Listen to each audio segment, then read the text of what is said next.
Hi, I wanted to talk to you for a few minutes about being creative. Now, do you have a vision of yourself as a creative person? Most of us don't. Why don't we? Well, we may have messages that we carry around with us about being creative as being something special, as being able to paint a masterpiece or write a novel.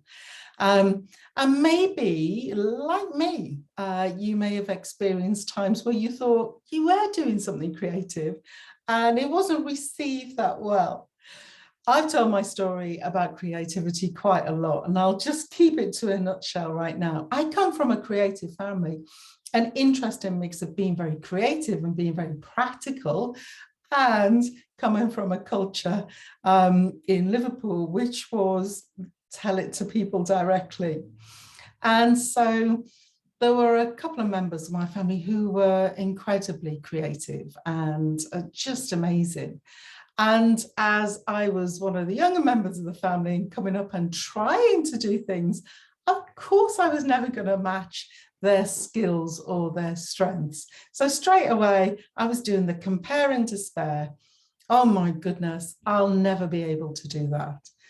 And then the environment I grew up in wasn't so soft and nurturing. It was a bit like, oh, you got that wrong, or you need to do this.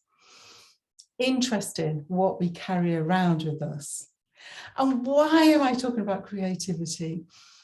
Even if it's a word that you don't necessarily relate to, I want you to think about how you are creative.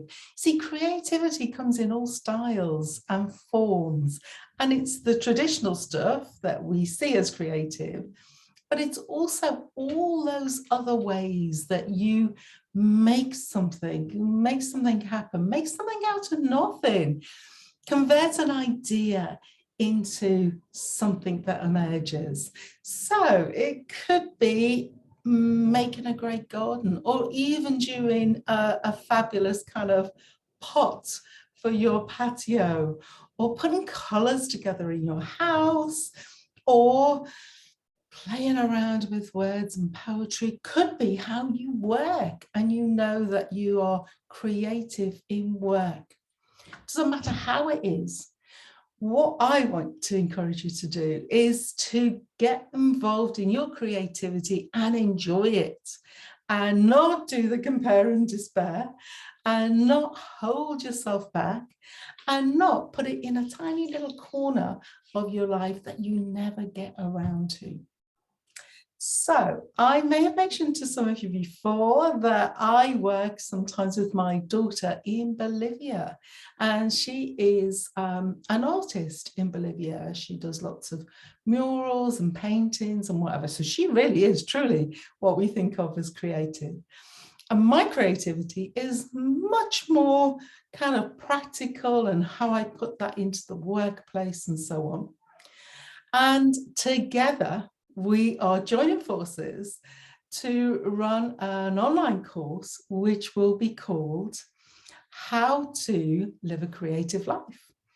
And as I run into that, we're going to do some sessions just to kind of whet your appetite.